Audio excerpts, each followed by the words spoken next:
नमस्कार। साहित्य कला परिषद द्वारा आयोजित 6 दिवसीय युवा नाट्य समारोह की उद्घाटन संध्या में पधारे आप सभी रसिक दर्शकगण का हार्दिक स्वागत और विशेष रूप से स्वागत है आज के समारोह के हमारे विशिष्ट अतिथि संस्कृति और कला सचिव श्री वी अब्राहम जी का और भाषा विभाग के सचिव श्री एन.के. शर्मा जी।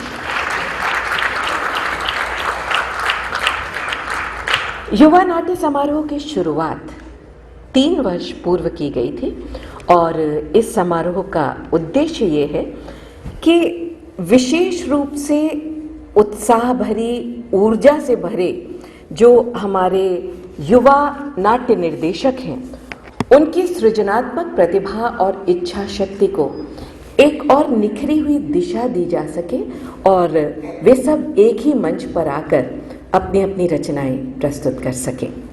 साथ ही इस युवा ऊर्जा से जुड़ने के आतुर हमारे जो दर्शक हैं उनकी रंग पिपासा को भी सिंचित किया जा सके। आने वाले 6 दिनों की नाट्य प्रस्तुतियां हमें युवा नाट्य निर्देशकों की नई खोज की तड़प से किसी न किसी रूप में जोड़ेगी। आज आप देखेंगे डॉक्टर प्रताप सहगल द्वारा लिखित और अतुल जस्सी द्वारा निर्देशित नाटक अन्वेषक। लेकिन इससे पहले कि हम आज के नाटक का मंचन आरंभ करें, हम अनुरोध करते हैं अपने विशिष्ट अतिथिगण से कि वे मंच पर तशरीफ लाएं और दीप प्रज्वलित कर आज के इस कार्यक्रम का दीपमय शुभारंभ करें। संस्कृति और कला सचिव श्री वी अब्राहम जी और भाषा विभाग के सचिव श्री एन.के. शर्मा जी आपको मंच पर ला रही हैं साहित्य कला परिषद के जॉइंट सेक्रेटरी श्री जे.पी. सिंह।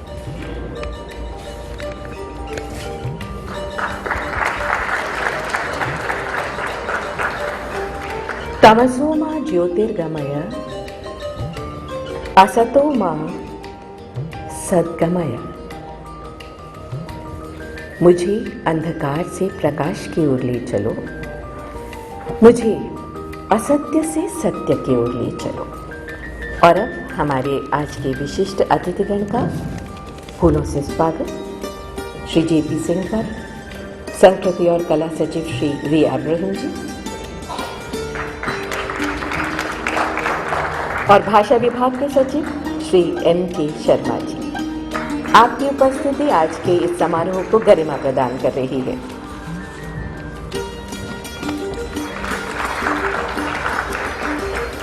आज की शाम इस माने में भी महत्वपूर्ण है कि 6 दिन प्रस्तुत किए जाने वाले नाटकों के हमारे जो युवा निर्देशक हैं वे सब आज यहाँ मौजूद हैं। हम चाहेंगे कि हमारे इन युवा निर्देशकों का भी फूलों से स्वागत किया जाए। वे मंच पर एक एक कर तशरीफ लाएंगे। डॉक्टर प्रताप सहगल द्वारा लिखित आज के नाटक अन्वेषक के निर्देशक श्री अतुल जस्सी,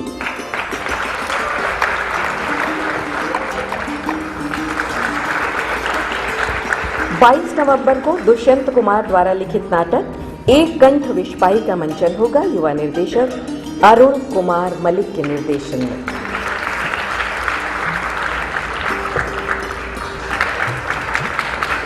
तेईस नवंबर को देखिएगा जयशंकर प्रसाद द्वारा रचित नाटक ध्रुव स्वामिनी, निर्देशिका प्रियंका शर्मा।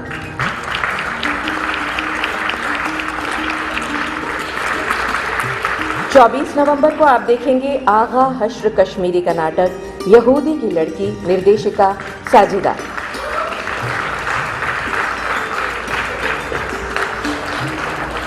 पच्चीस नवंबर को मीरा कांत लिखित नाटक भुवनेश्वर दर भुवनेश्वर का मंचन होगा, निर्देशक जावेद इब्राहिम।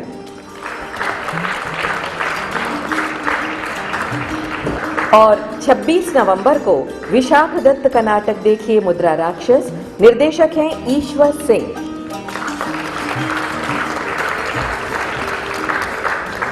इन सब युवा निर्देशकों की एक साथ मौजूदगी अपने आप ही एक ऐसी तरंग पैदा कर रही है जो आने वाले 6 दिनों को अपना सृजनात्मक ऊर्जा के रंगों से भर रही है। जोरदार ताली से स्वागत। वक्त गुजर जाता है और रह जाती हैं चंद यादें, इन्हें संजोया एक ग्रुप फोटो में। धन्यवाद आप सभी का इस उद्घाटन में भाग लेने के लिए बहुत बहुत धन्यवाद। इस सृष्टि में सर्वस्व विद्यमान है, इस ब्रह्मांड में सब कुछ निहित है, लेकिन उस सर्वस्व में से कुछ को प्रकट किए जाने की कदम दर कदम जिज्ञासा हर नई पीढ़ी में चेतना के विकास के स्तर के अनुरूप ही खोज या अन्वेषण की तड़प पैदा करती है। लेकिन अतीत का ही परचम लहराकर जीने वाले लोग हर नए अन्वेषण को नकारने की दिशा में किसी भी हद तक जा सकते हैं, और यहीं से शुरू होती है हर अन्वेषक की व्यथा कथा। आइए कुछ ही पल में देखते हैं नाटक अन्वेषक। 5वीं सदी के उत्तरार्ध में हुए आर्यभट्ट और उसके अन्वेषकों की कहानी अवरोधकारी और अंधविश्वासी शक्तियों के सामने क्रांतिकारी अन्वेषण करने वाले किसी भी अन्वेषक को जिस मानसिक यातना से गुजरना पड़ सकता है और उसकी क्या नियति हो सकती है, इस सवाल पर ये नाटक गौर करता है। इतिहास हो या वर्तमान, अन्वेषण का संघर्ष आज भी जारी है। आइए डॉक्टर प्रताप सहगल द्वारा लिखित और अतुल जस्सी द्वारा निर्देशित नाटक अन्वेषण।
इतना जटिल।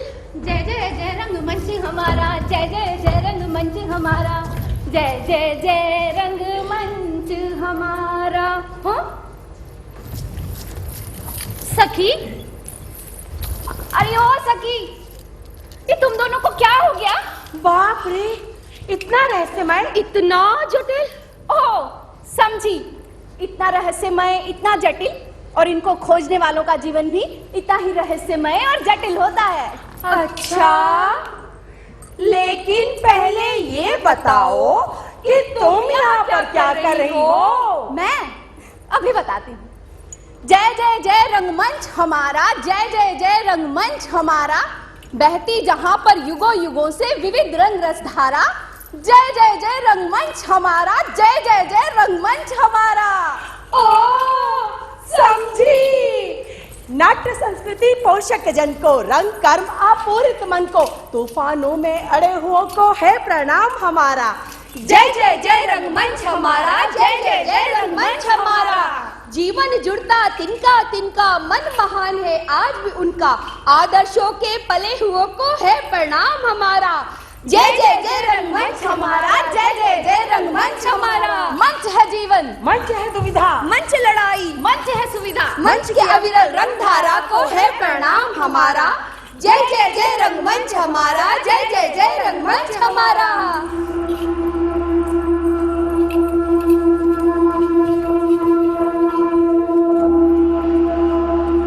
अरे बाप रे, ये संगीत कहाँ से आ रहा है? इस संगीत का अर्थ नहीं समझी?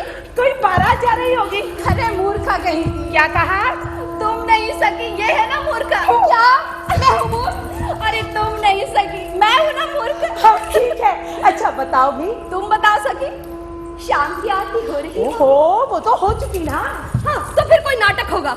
देर से ही सही मगर सही समझी। कालिदास का नाटक है। अरे सखी, अब कालिदास का जमाना कहाँ, तो जरूर भास का होगा। अरे नहीं, तो फिर जरूर मोहन राकेश का ही होगा। नहीं नहीं, वो भी नहीं। अरे ये भी नहीं, वो भी नहीं। तो फिर ये नाटक आया कहाँ से? ये नए नाटककार का नया नाटक है। नया नाटक? अरे चलो चलो। अरे तनिक देखो तो सही। नहीं, इस नए नाटककार के नए नाटक में हमारा क्या काम? चलो चलो। अरे अरे चलो, अरे चलो। अरे अरे अरे अरे अरे, छोड़ो मुझे। ये भद्रजन क्या सोचेंगे? कुछ नहीं सोचेंगे, हम सबने तो सोचा था कि कोई क्लासिक होने वाला है। अरे चलो भी, अब समय बर्बाद मत करो, चलो। अरे अरे अरे अरे अरे, छोड़ो छोड़ो मुझे सखियो। तुम दोनों मिलकर क्यों मेरा बंटाधार करने पर तुली हो? अरे ओ सखी, अरे ओ सखी, तनिक मेरी बात तो सुनो। अरे तनिक देखो इधर, मैं तुम दोनों को ना ट्रेड फेयर लेकर चलूंगी। सच्ची? हाँ। ट्रेड फेयर तो छोड़ो, पहले ये बताओ, बैंक में नए नोट दिलवाओगी? हाँ हाँ दिलवाऊंगी। और सुनो, तो पुराने भी बदलवा दोगी ना? हाँ हाँ, पुराने भी बदलवा दूंगी। सब ठीक है। अच्छा बताओ। ये नाटक है अन्वेषक। अन्वेषक? हाँ, नाम तो ठीक है, लेकिन संस्कृत का लगता है। हाँ, मगर नाटक हिंदी में। अरे वाह, फिर जल्दी बताओ, कौन है इसका नायक खलनायक? विदूषक कौन? तुम दोनों संस्कृत नाटक से ऊपर कुछ सोच ही नहीं सकती। कहना क्या चाहती हो? आर्यभट्ट का नाम सुना है? हाँ हाँ, एक पहला और एक दूसरा।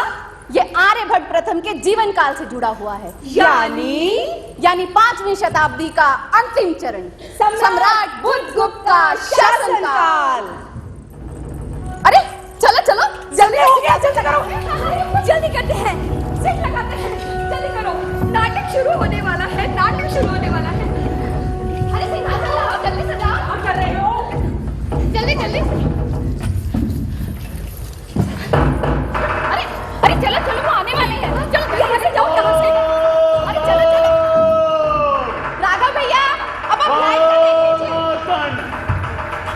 और ये धर्म के लोग तुम कवि कुल पालक सम्राट को बता रहे हैं।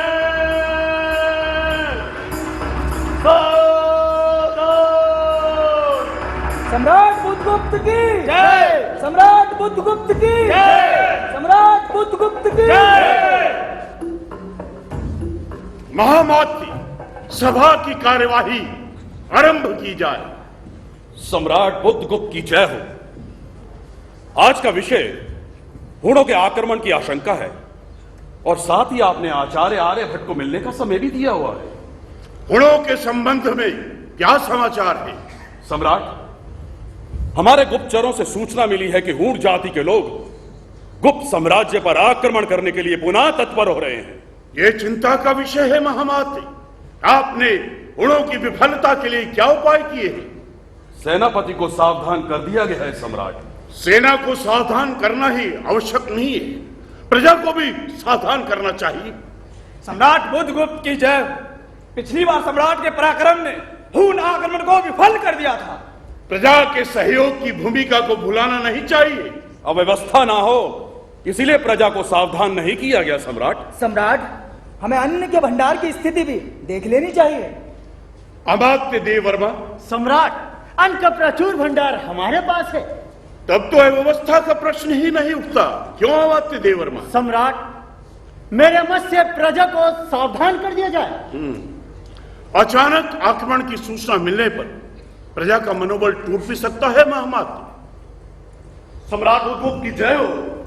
आचार्य आर्यभट्ट आपसे मिलना चाहते हैं सम्राट।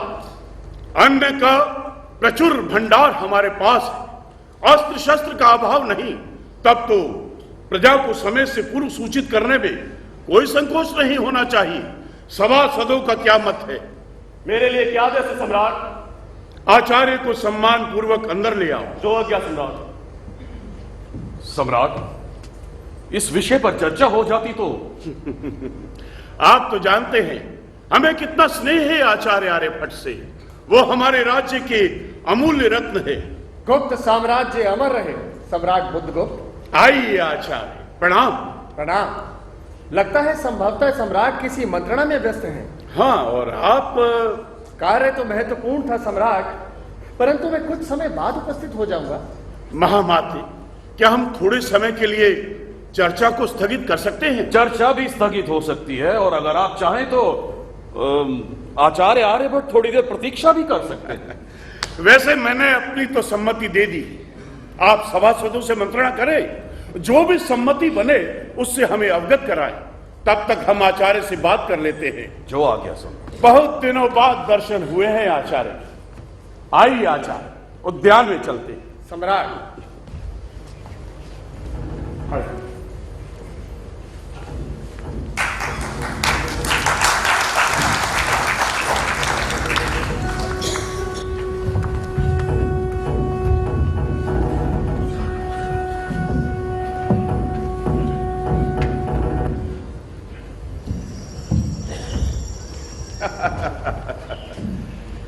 मेरे लिए क्या आदेश है आचार्य? आदेश नहीं सम्राट, निवेदन है। आज्ञा। सम्राट तो जानते ही हैं कि पिछले कई वर्षों से मैं शोध अनुसंधान में लगा हुआ हूं और संभवतः उनमें से कई शोध तो पूर्ण भी होने वाले हैं, परंतु क्या? निसंकोच कहिए आचार्य। गुप्त वंश की परंपरा का अनुसरण करते हुए शिक्षा, संस्कृति, धर्म के विस्तार के लिए मैं कुछ भी करने के लिए तत्पर हूं। सम्राट, धनाभाव के कारण वेधशाला का कार्य रुका हुआ है। आपने हमें इसकी सूचना पहले क्यों नहीं दी? सम्राट को पत्र तो भिजवाया था। अच्छा, ये राज्य कर्मचारियों की उद्दंडता है या किसी की ईर्ष्या? वो पत्र हम तक पहुंचा ही नहीं। जाने दीजिए, आप अपनी आवश्यकता बतलाइए। सम्राट, वेधशाला का कार्य पूर्ण हो सके, मैं अपने निष्कर्ष समाज को समर्पित कर सकूं, मेरी केवल इतनी सी इच्छा है। आचार्य आर्यभट्ट, आप तो जानते हैं गुप्त साम्राज्य अब पहले सा शक्तिशाली नहीं रहा। हुणों के आक्रमण की आशंका भी निरंतर बनी हुई है। राज्य कर्मचारी कुछ उदंड हो रहे हैं। प्रजा से कर प्राप्ति में भी कमी हुई है, लेकिन शिक्षा और शोध के लिए गुप्त साम्राज्य के कोष में राशि का अभाव नहीं है। मैं कुछ भी करने के लिए तैयार हूं। मैं शीघ्र ही आदेश जारी कर दूंगा कि जल्द से जल्द आपकी वेधशाला पूरी हो और शीघ्र ही आपके शोध परिणाम जानने के अवसर मिले। अवश्य सम्राट। एक निवेदन और है आचार्य। आज्ञा कीजिए सम्राट। आप तो जानते हैं नालंदा विश्वविद्यालय में कुलपति का स्थान रिक्त होने वाला है। हमारी इच्छा है कि कुलपति का पदभार आप संभालें। परंतु सम्राट, मुझे कहने दे आचार्य, मैंने ये भी निर्णय लिया है कि आप चाहें तो राजधानी से थोड़ी ही दूर अग्रहार ग्राम के रूप में कुसुमपुर को स्वीकार करें और अपना शोध कार्य वही पूर्ण करें। दोनों कार्यों के साथ न्याय ना हो सकेगा सम्राट। मैं अपना शोध कार्य पूर्ण कर सकूं, इसके लिए मैं कुसुमपुर चला जाऊंगा, परंतु शोध कार्य वेधशाला में ही करूंगा। नालंदा विश्वविद्यालय के कुलपति का पदभार अभी नहीं संभाल पाऊंगा। क्षमा चाहता हूं। जैसी आपकी इच्छा, आप जब चाहें उस पद पर आसीन हो सकते हैं। धन्यवाद सम्राट। हमेशा औपचारिकता में ही पड़े रहेंगे, परंतु मैं जब चाहूं आपके समक्ष उपस्थित हो जाता हूं। हर समय अध्ययन, शिक्षा, शोध। क्या जीवन का अर्थ केवल इतना ही है? सम्राट, मुझे हर समय यही अनुभव होता है, अभी बहुत दूर जाना है, बहुत दूर। ठीक, जाइए बहुत दूर। आप चाहें तो ये दूरी छोटी भी लग सकती है। वो कैसे सम्राट? गणित के प्रकांड विद्वान, महान आचार्य आर्यभट्ट क्या इतना छोटा सा संकेत भी नहीं समझते? साफ साफ कहिए सम्राट। आप ही रहस्य खोल दीजिए ना। अच्छा, तो समाचार सम्राट तक भी पहुंच गया। लोक अपवाद राजमहल की सीमा को भी स्वीकार नहीं करते। लोक अपवाद? हाँ, महामात्य को पता चला कि आज आप मुझसे मिलने आने वाले हैं, तो उन्होंने मुझे संकेत दिया। परंतु सम्राट, मेरा और केतकी का संबंध वो नहीं जो आप समझ रहे हैं। हमारे महामात्य को अपनी पुत्री के लिए इससे अच्छा वर और कहां मिलेगा? आप कहना चाहते हैं मैं केतकी से विवाह कर लूं? क्या इसमें संदेह है? सम्राट, ये औपचारिकता राजकक्ष के लिए रहने दो, यहां हम दोनों मित्र हैं। कुछ समय पूर्व केतकी मेरे पास गणित की एक समस्या लेकर आई थी। वो एक सूत्र था जो केतकी ने आप तक पहुंचने के लिए खोजा। तो क्या? हाँ, वो आपके प्रति आकर्षित थी। आपकी विद्वता के लिए उसके मन में आदर है। आदर का अर्थ प्रेम तो नहीं होता सम्राट। आदर, श्रद्धा, डर, किसी ना किसी मार्ग से ही पहुंचता है प्रेम। ये सच है बुद्धगुप्त के मेरे और केतकी के बीच कुछ है जिसकी व्याख्या संभव नहीं। ये आपका भ्रम है, परंतु सत्य यही है। ये विडंबना है। जो भी हो, सत्य यह है कि मैं और केतकी घंटों बैठकर खगोल के रहस्यों पर चर्चा करते रहते हैं। तब तो केतकी आपके शोध में भी सहायक सिद्ध होगी। संभव है, और आशंका भी। आशंका? हाँ, डरता हूं कहीं मेरे अंदर का उद्दाम आवेग, एक तेज ज्वार, कहीं हम दोनों को बहाकर विपरीत दिशा में न ले जाए। आर्यभट्ट, वास्तविकता यही है जो आपने अब कहा। हाँ, एक और मेरे अंदर का आवेग, दूसरी ओर वेधशाला का कार्य, खगोल के रहस्य, गणित के उलझे हुए अनगिनत प्रश्न, इन सब के बीच कहीं फंसा हुआ हूं। मेरी मानो, केतकी से विवाह करना। सम्राट, विवाह तो मेरा हो चुका है। क्या कह रहे हैं? वेधशाला से। तो फिर दूसरा विवाह कर लो। ये केतकी को भी कभी स्वीकार्य नहीं होगा। आप उस पिता की मानसिक स्थिति का अनुमान लगाइए जिसकी युवा कन्या को लेकर तरह तरह की अफवाह फैलने की आशंका है। सम्राट, मैं आज के बाद केतकी से नहीं मिलूंगा।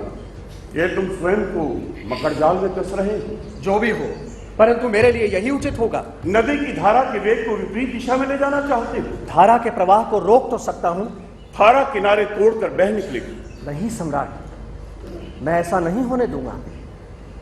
सितारे मुझे अपनी ओर बुला रहे हैं। नीले आकाश में फैले अनगिनत हाथ मुझे अपनी ओर आने का इशारा कर रहे हैं। आर्यभट्ट, इधर आओ, इधर आओ। हम यहां हैं, हम यहां हैं। मैं आ रहा हूं, मैं आ रहा हूं। केतकी, मैं आ रहा हूं।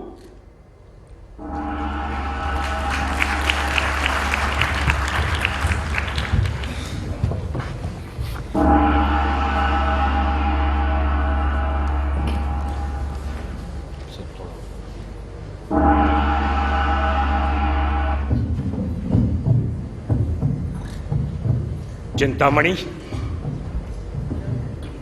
चिंतामणि, बोलो चूड़ामणि। कुछ सुना तुमने? यही ना कि महाराज बुद्धगुप्त ने आर्यभट्ट को नालंदा विश्वविद्यालय के कुलपति का पद देने का प्रस्ताव किया है। बस इतना ही? कोई और भी बात है क्या? सारा पाटलिपुत्र जानता है। कौन सी बात? यही आर्यभट्ट और केतकी को लेकर तरह तरह के अपवाद। अच्छा, तब तो महामात्य ने भी आर्यभट्ट की अनुशंसा की होगी। पर यह बात तुम्हें कैसे पता कि यह पद देने के लिए आर्यभट्ट को प्रस्ताव है? जैसे तुम्हें पता। इसका अर्थ यह है कि महल के समाचार देने के लिए तुम्हारे गुप्तचर भी सक्रिय हैं। भी से तात्पर्य? तुम स्वयं विद्वान हो। पर जो भी समाचार आ रहे हैं चूड़ामणि, उससे तो यही प्रतीत होता है कि सभी लोग ब्राह्मण वर्ग का सत्यानाश करने पर तुले। यमन, बौद्ध, जैन सभी मिलकर ब्राह्मण धर्म को हानि पहुंचाने के लिए ही अवतरित हुए हैं। वो तो इतिहास की बात है। अब इस आर्यभट्ट को ही देख लो, इतनी अल्प आयु में इतना बड़ा पद। क्या सम्राट को कोई दूसरा योग्य व्यक्ति नहीं मिला था? यही चिंता का विषय है चिंतामणि। अब तुमने नालंदा में ही शिक्षा अर्जित की, वहीं पर शिक्षा दे रहे हो, फिर भी सम्राट की विशेष अनुकंपा का पात्र बना ये कल का छोकरा आर्यभट्ट, और बनेगा महामात्य का जमाता। हाँ, मेरे सामने ही तो आया था वो। पर है कुशार्क बुद्धि, और कुछ वय का सम्मान भी तो होना चाहिए। एक से एक प्रकांडाचार्य नालंदा में है, फिर भी कुलपति के पद का प्रस्ताव दिया जाता है। हाँ, गुरु मित्र होने का यह अर्थ नहीं कि ऐसा पक्षपात हो। अरे चिंतामणि, मुझे तो लज्जा आती है। ये कल का छोकरा हम जैसे महान विद्वानों पर शासन करेगा। लगता है वो गया। कहा? तुम्हें नहीं मालूम? नहीं तो। महाराज ने अग्रहार ग्राम के रूप में कुसुमपुर का पूरा प्रदेश आर्यभट्ट को देने का निश्चय किया है, ताकि वो वहां पर अपना शोध जारी रख सके। बिना वेदशाला के खगोल में शोध? अरे वेदशाला तो नालंदा में है ही ना, उसके लिए भी अतुल्य अनुदान दिया गया है। आएगा प्रयोग करने, और ना जाने क्या क्या करेगा वहां पर वो। जो भी करेगा होगा हमारे हितों के विपरीत, ये मैं तुम्हें आज ही बता सकता हूं। चलकर महाराज को समझाना चाहिए। क्या? यही कि जब तक आर्यभट्ट के अन्वेषण विद्वत परिषद से पारित ना हो जाएं, तब तक उन्हें सार्वजनिक रूप से घोषित ना किया जाए। महाराज माने तब ना। अगर महाराज नहीं मानेंगे तो हमें विद्वत परिषद के सभी सदस्यों को मिलकर उन्हें समझाना होगा। वाह चिंतामणि, वाह! अरे तुमने भी क्या कुशाग्र बुद्धि पाई है। तो करे कार्रवाई का श्री गणेश।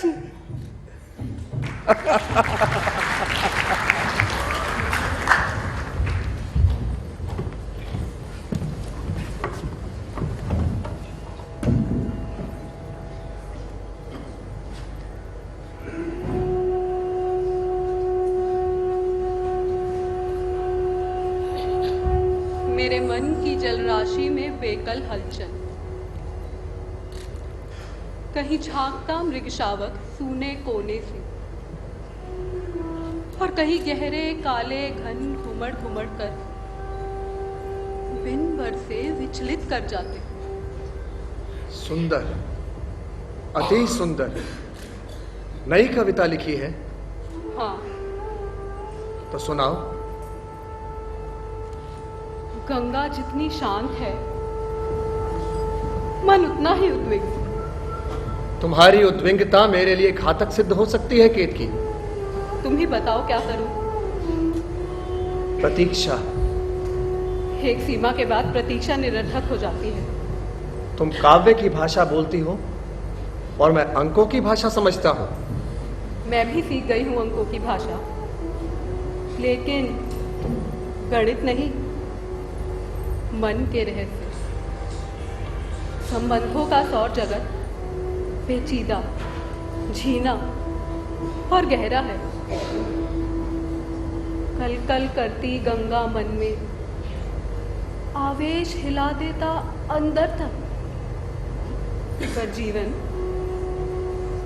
तट पर ठहरा। सुंदर, अति सुंदर।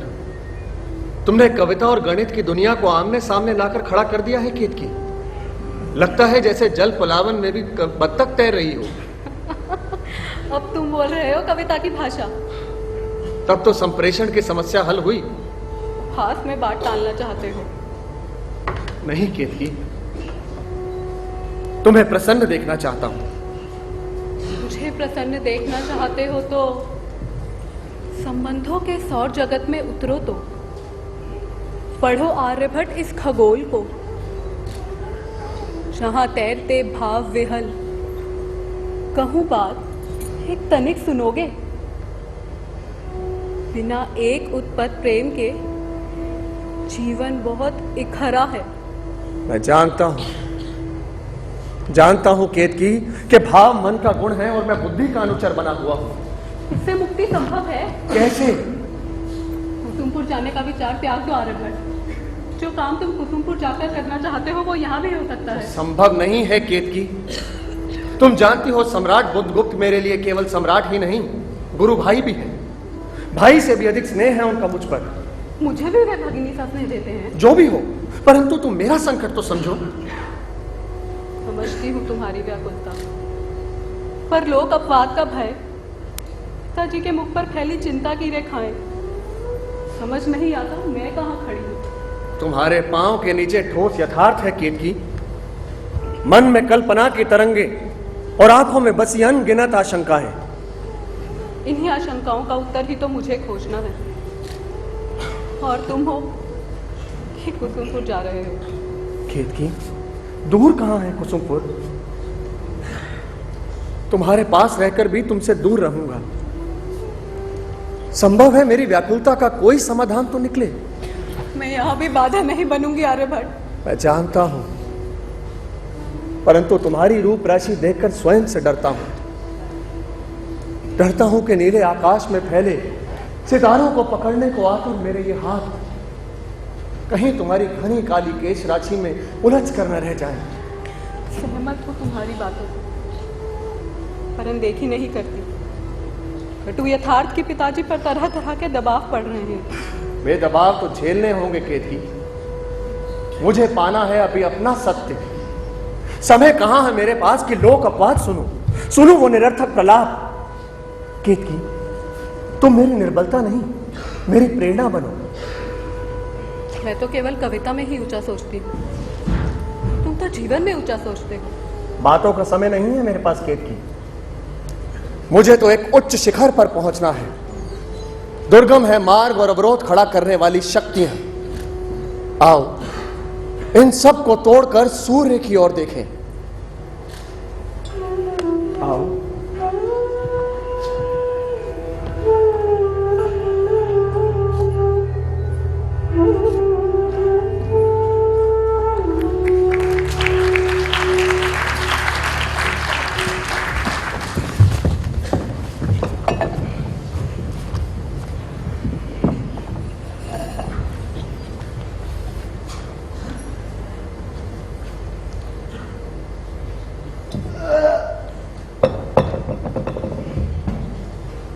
निशंको, मित्र प्रभात हो गया। जगे हुए को जगा रहे हो लाडदेव। निशंको, आचार्य नहीं दिखाई दे रहे।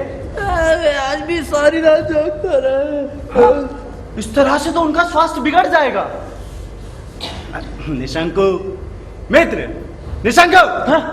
हाँ बिगड़ जाएगा, लेकिन अध्ययन, शोध और कुछ परिणाम प्राप्त करने की उनकी बेचैनी के सामने हमारे तर्क, हमारी चिंताएं कोई अर्थ नहीं रखती। उनके कुछ शोध कार्य का भार तो हम भी वहन कर ही सकते हैं। अरे हम तो कर रहे हैं ना, पर ये भास्कर कुछ समझता ही नहीं। हर समय आचार्य के सामने नए नए प्रश्न उठाता रहता है। अरे मित्र, वो भी सीखने की एक प्रक्रिया है। और तुम भी कुछ कम नहीं। अब और सीखने समझने के लिए कौन सा रास्ता बचा है हमारे पास? ठीक कहते हो लाडदेव। वेदशाला में एक सीमा तक नक्षत्र की हलचल मेरी समझ में आती है, लेकिन उसके बाद जैसे कोई धुंधलाने लगता है। हाँ, ऐसी कुछ स्थिति मेरी भी है, लेकिन लगता है आचार्य शीघ्र ही किन्हीं निष्कर्षों पर पहुंचने वाले हैं। कैसे? उनके ललाट पर फैले श्वेत कर, पंक्ति विगड़ती रेखाएं, उनके मुखाकृति पे आने वाले तरह तरह के भाव सब यही संकेत देते हैं कि इस व्याकुलता से कुछ निकलेगा अवश्य। निशंकु मित्र, पहले हम नित्य कम से निवृत्त हो लें, फिर आचार्य से बात करते हैं। अरे रुको लाडदेव, मैं भी आया।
लाडदेव, निशंकु, देख रहे हो, गुरुदेव अभी भी अस्त होते हुए अंतिम नक्षत्र का अध्ययन कर रहे हैं।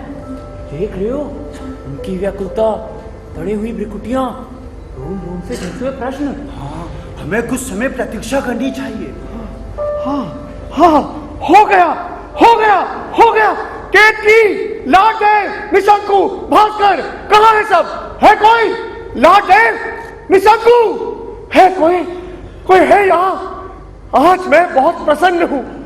मिल गया मेरे शोध का परिणाम, इतने वर्षों बाद मेरे शोध का परिणाम। लाडदेव, निशंकु, है कोई? प्रणाम देव। लाडदेव, निशंकु, तुम हो यही? हम तो बहुत देर से आपकी प्रतीक्षा कर रहे हैं। देखो, ये है मेरे शोध के परिणाम। बताइए तो सही। लाडदेव, निशंकु, शायद आज लोग मेरी बातें विश्वास ना करें। हमें बताइए तो सही। देखो, तुम लोग केवल मेरे शिष्य ही नहीं, मेरे मित्र भी हो।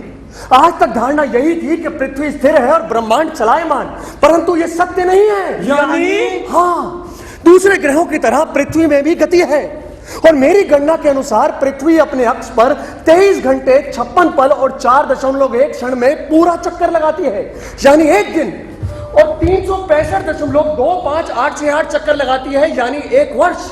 इसी बात को मैंने श्लोक रूप में सूत्रबद्ध कर दिया है। ये देखो, योगर विपगणना, खयोधृत, शशि, लो पढ़ो।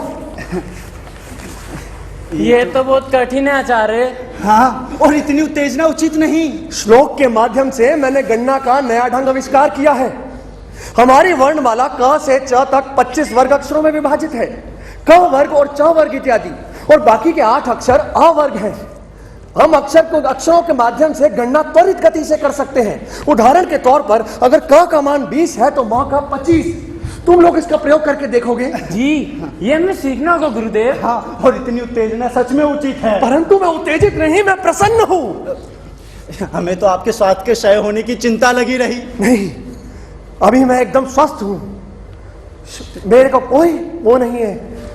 लाडदेव, निशंकु, तुम भास्कर और पांडुरंग को बुलाओ। पांडुरंग तो कामरूप की यात्रा पर गया है, व्यवसायियों से पता चला है जल्दी ही लौटेगा। हाँ, ठीक है। और भास्कर तो अपने में ही व्यस्त रहता है। हाँ ठीक है, आओ पहले तुम लोग जान लो मेरे शोध परिणाम।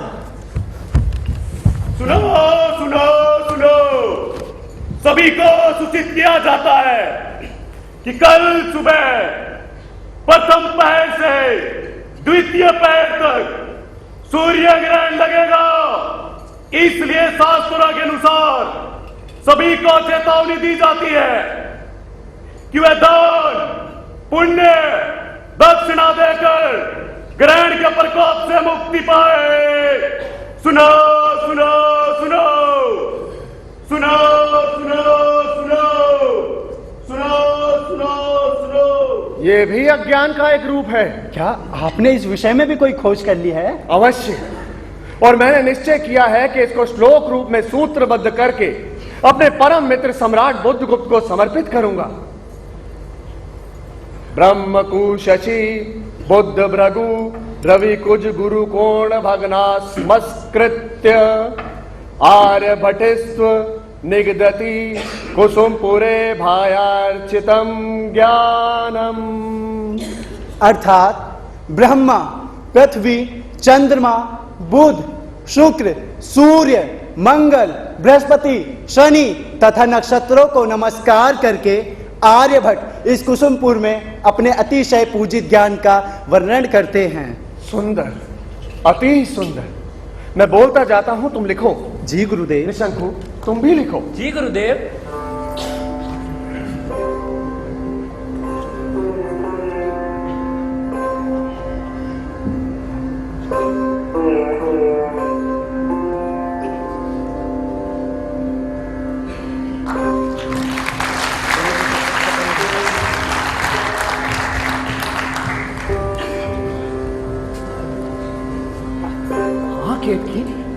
सफलता के उस पहले क्षण में मैंने तुम्हें पुकारा, परंतु तुम किसी स्वप्नलोक में होगी। उस समय भी मैं गंगा के किनारे ही थी। छल छल करता निर्मल जल और उसमें छलकते 2-4 नक्षत्र ही मेरे स्वप्न लोक। मेरा एक स्वप्न तो पूर्ण हुआ। दूसरे स्वप्न में मैं कहाँ हूँ? तुम तो मेरे हृदय का स्पंदन हो केतकी, मेरी आंखों में बसे महान स्वप्न की आधारशिला हो। परंतु ऐसा प्रश्न क्यों? हाँ, चूड़ामणि और चिंतामणि पिताश्री से मिलने आए थे, तो पूछ रहे थे कि आर्यभट्ट अपने शोध परिणाम कब घोषित कर रहे हैं। मैंने अभी कुछ समय मांगा है। जानती हूँ, सुनती हूँ वे दोनों दबाव डाल रहे थे कि अभी समय ना दिया जाए। जो भी हो, सम्राट का निर्णय मेरे पक्ष में होगा। जानती हूँ, आशंकित भी हूँ। आशंका किस बात की? यही कि कहीं उन 2 धूर्त ब्राह्मणों की ईर्ष्या तुम्हारी अवमानना ना करवा दे। अवमानना? हाँ, वे दोनों तरह तरह के अपवाद फैलाने में कोई संकोच नहीं करेंगे। मेरे शोध निष्कर्ष कोई भुरभुरी दीवार नहीं है केतकी, जो किसी भी झंझावात से गिर जाएंगे। न सही, तुम्हारी प्रतिष्ठा को धूमिल तो कर ही सकते हैं। मेरे सामने प्रतिष्ठा का प्रश्न ही नहीं है केतकी। मेरे सामने तो है। अच्छा हो कि झूठे अहंकार से तुम भी मुक्ति पालो। तुम उनके साथ विवाद नहीं करोगे? आवश्यक हुआ तो, परंतु विवाद से पूर्व उन्हें मेरे शोध परिणाम का अध्ययन करना होगा। उनकी बातों से लगता था वे पूरी तरह से तत्पर हैं। बिना जाने के मेरे शोध परिणाम है क्या? कुछ ना कुछ समाचार तो हवाएं भी देती रहती हैं। तो मैं सम्राट के सामने अपना अन्वेषण प्रस्तुत ना करूं? ये मैंने कब कहा? चाहती हूँ कि तुम्हारे आसपास जो प्रतिष्ठा का प्रभामंडल खड़ा हो रहा है, उस पर कोई काली छाया ना पड़े। तुम्हारे सामने होगा ये प्रश्न केतकी। मेरे सामने केवल गंतव्य है, जिसके जितना निकट मैं पहुंचता जाता हूं, उतना ही वो मुझसे दूर होता जाता है। मुझे तो चलना है, निरंतर चलना है, और मेरी इस यात्रा में तुम हो ना मेरे साथ। और मेरे मित्र व शिष्य लाडदेव, निशंकु, पांडुरंग, भास्कर, महामात्य ने क्या कहा? यही कि वे भी अपने शोध परिणाम सम्राट के समक्ष प्रस्तुत कर सकते हैं। इतना महत्वपूर्ण निर्णय क्षण भर में? उनके पास और विकल्प ही क्या था? ये तो चाहते हैं कि विद्वत परिषद में आने से पूर्व इन सब शोध परिणामों पर कोई चर्चा ही न की जाए। तुम भी सम्राट से मिल लेते तो। नहीं केतकी, सम्राट बुद्धगुप्त मेरे परम मित्र हैं और किसी भी विशेष अनुकंपा का पात्र मैं नहीं बनूंगा। मैं अपने शोध परिणाम कहीं भी प्रमाणित करने को तैयार हूं, निर्णय चाहे जो भी हो। और जो निर्णय अभी तक रुका हुआ है वो। ओह केतकी, इतने छोटे से प्रश्न को इतना बड़ा प्रश्न क्यों बना रही हो? कल को जब तुम्हारी जय जयकार होगी तो न जाने कितने बड़े बड़े लोग तुम्हें अपना जामाता बनाने को तत्पर हो जाएं। परंतु किसी के पास भी केतकी नहीं होगी। कल जब सभा हो तो तुम मेरे पास ही रहना। पिताजी ने आज्ञा दी तो।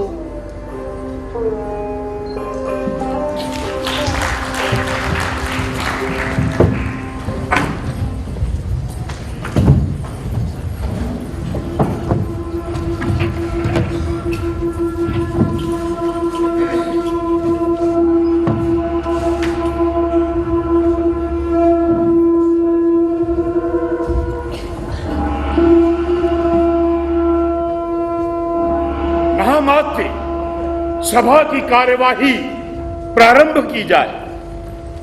सम्राट की जय।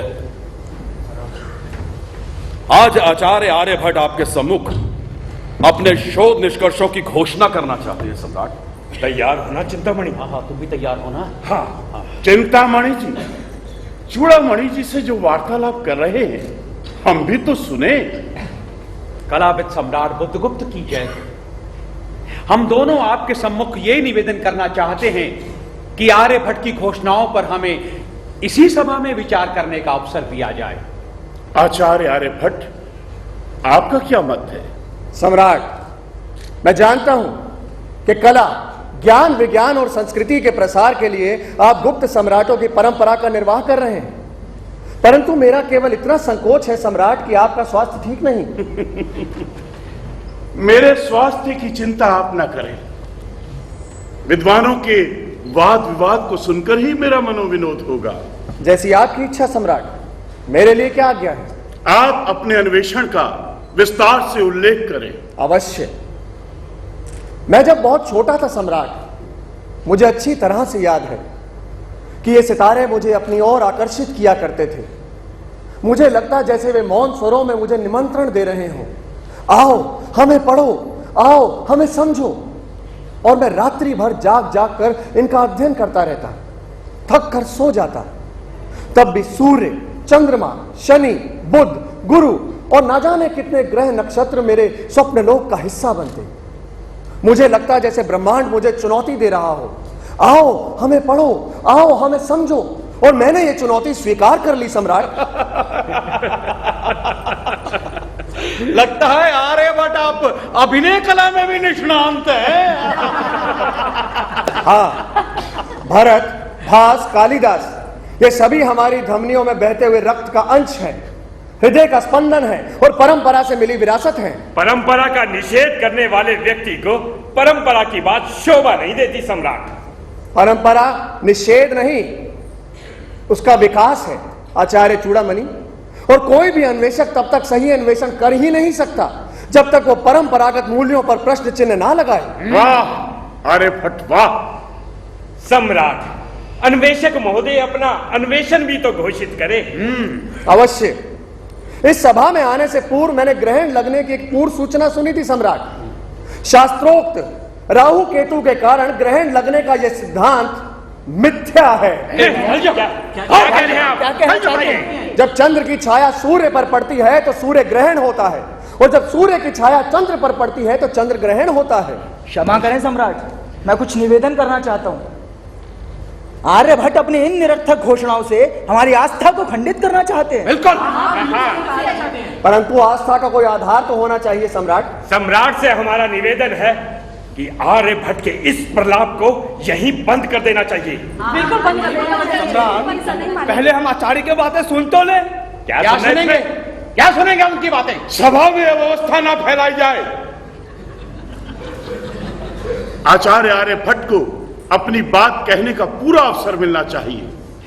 सम्राट, अनर्थ हो जाएगा। इसकी चिंता आप हम पर छोड़ दे। सम्राट, हाँ। आज तक यही मान्यता थी कि पृथ्वी शून्य में स्थिर है और ब्रह्मांड चलायमान, परंतु यह भी मिथ्या ज्ञान है। तो सत्य ज्ञान क्या है? सत्य ज्ञान ये है सम्राट कि पृथ्वी अपने अक्ष पर पूर्व की ओर घूमती है और ये दूसरी गति से सूर्य की परिक्रमा करती है। कलयुग, घोर कलयुग, घोर कलयुग है ये, घोर कलयुग। क्षमा चाहता हूं सम्राट, इस सभा में चर्चा ना हो सकेगी। यहां मेरी बात समझने वाला कोई नहीं है। मेरे शिष्य लाडदेव और निशंकु मेरे रहस्य समझते हैं, यही मेरे कार्यों को आगे बढ़ाएंगे और हो सकता है कि आने वाली पीढ़ियां मेरे अन्वेषण का लाभ उठा सकें। आने वाली पीढ़ियां? आने वाली पीढ़ियां आपके तथाकथित अन्वेषण का उपहास करेगी। आपको तो ना आने वाली पीढ़ियों के विवेक पर विश्वास है आचार्य चिंतामणि, और ना ही उनके मनीषा पर। सम्राट, क्या हमें यह अधिकार है कि हम आने वाली पीढ़ियों के विवेक पर आज टीका टिप्पणी करें? हमें अधिकार यह है कि हम उचित दिशा की ओर संकेत करें। मिथ्या ज्ञान प्रचारित करने का हमें कोई अधिकार नहीं होना चाहिए सम्राट। आचार्य चूड़ामणि, संभवतः वर्तमान हमें यह अधिकार नहीं देता कि हम ये आज ही निर्णय कर लें कि भविष्य क्या स्वीकार करेगा और क्या नहीं। हाँ, आज हम आचार्य आर्यभट्ट को समझने का प्रयास अवश्य करेंगे। सम्राट, पृथ्वी अगर घूमती है तो फिर हम इस घूमती पृथ्वी पर खड़े कैसे हैं? हम गिर न जाते?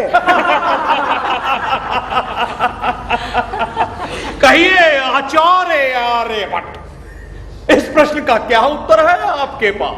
क्या प्रमाण है आचार्य आर्यभट्ट? सम्राट, दिन और रात इसी कारण होते हैं, और मैंने तो पृथ्वी की गति की भी गणना कर ली है।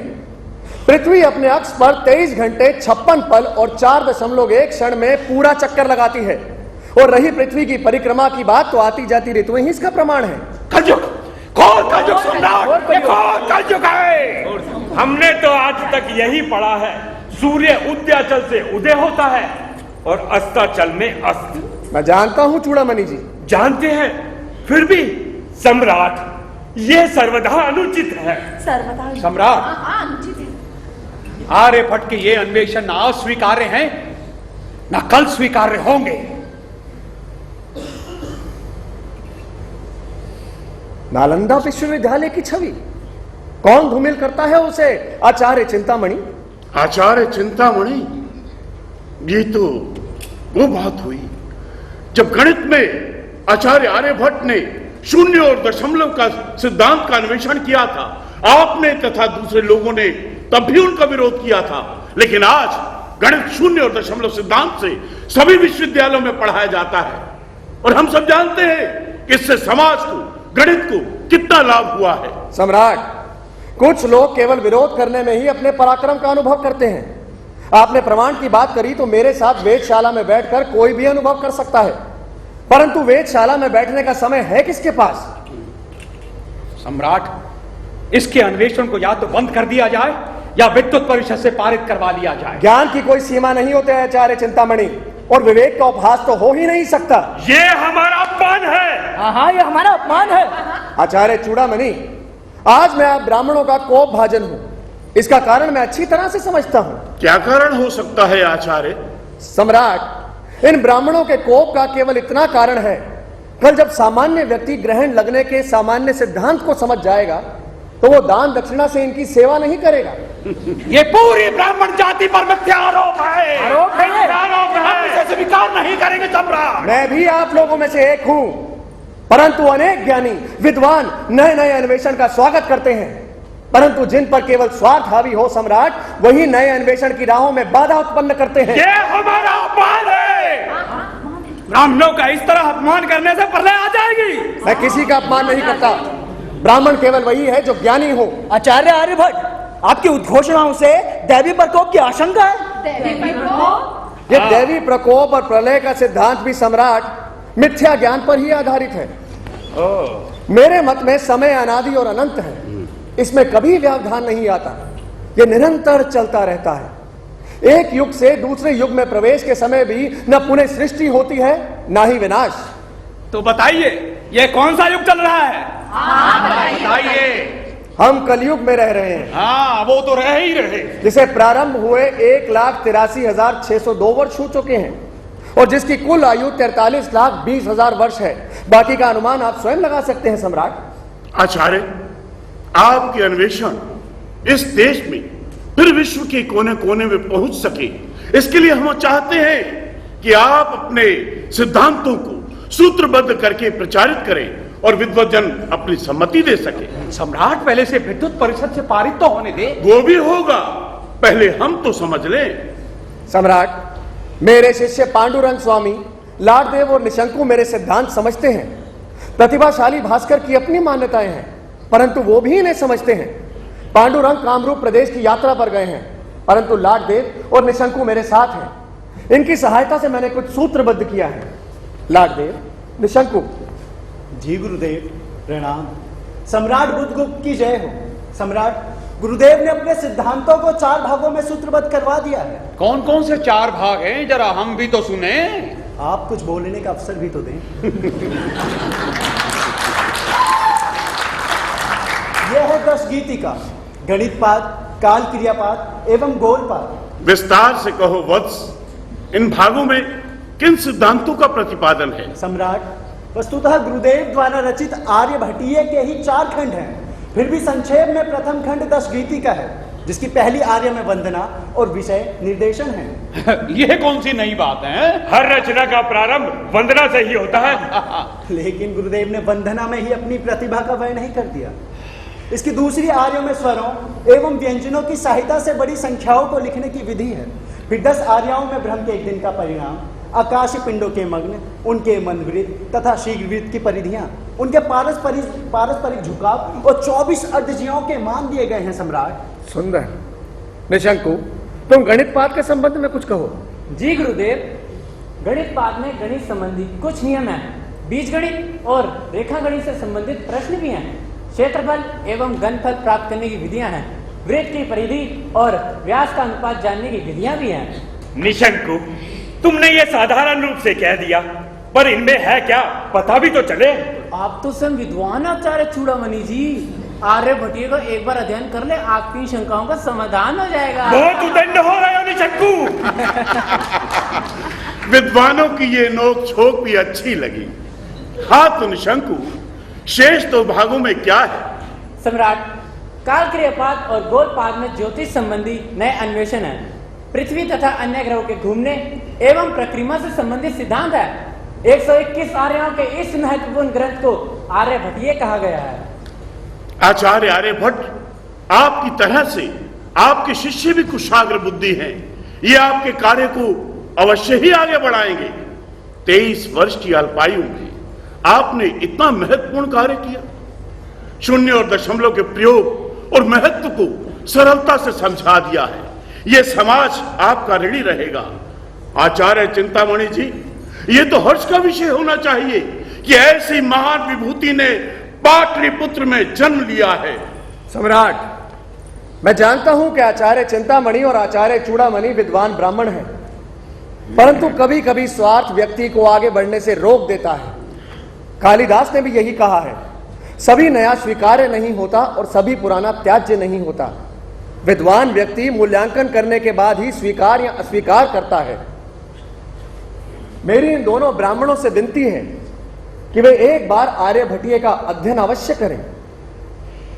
आज इस सभा के माध्यम से मैं आर्यभट्टीय समाज को समर्पित करता हूं।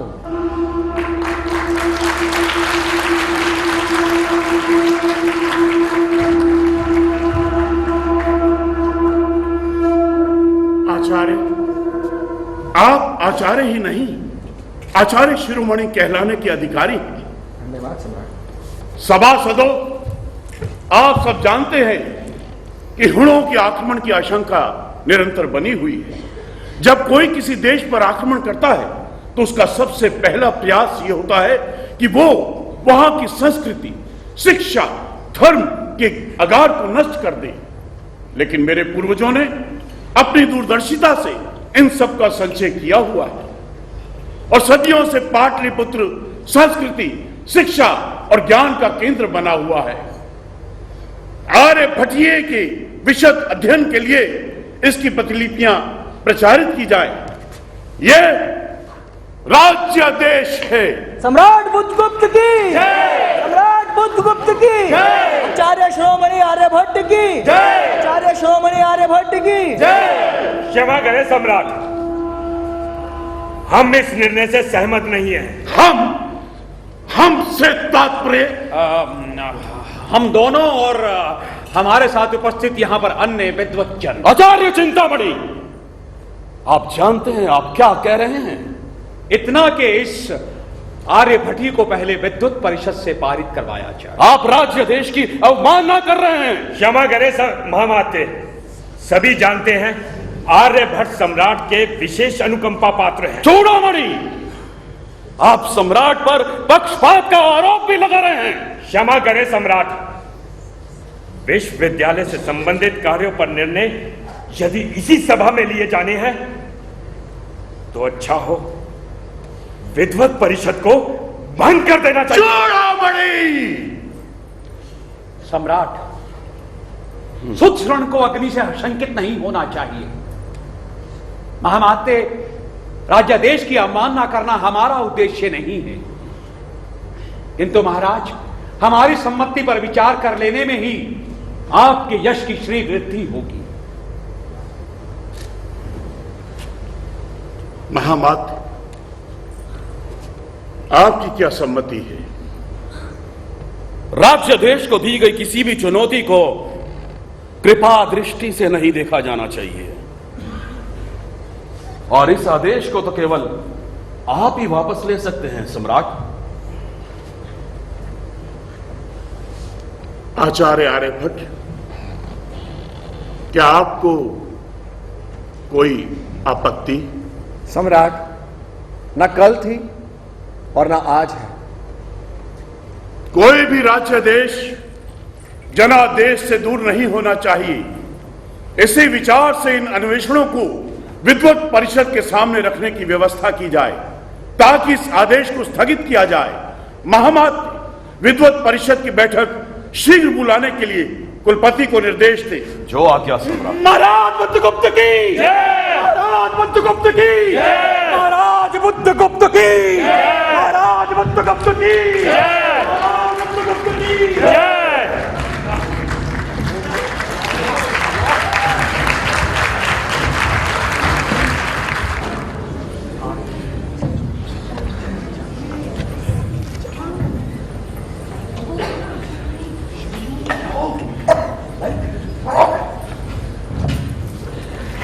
फिर क्या हुआ?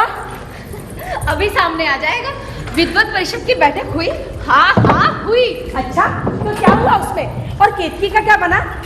अरे सब कुछ मैं ही बता दूंगी तो ये दर्शक जन क्या देखेंगे। तो चलो ठीक है, फिर हम अपना काम शुरू कर लेते हैं। चलो चलो जल्दी शुरू करो।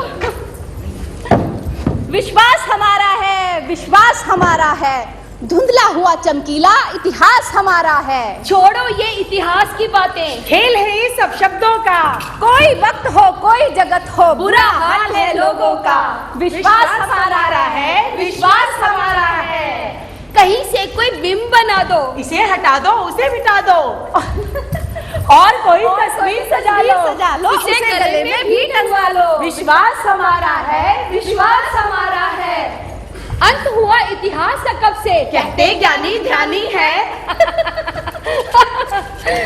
नजर है सबकी अपनी अपनी, चाहे एक कहानी है।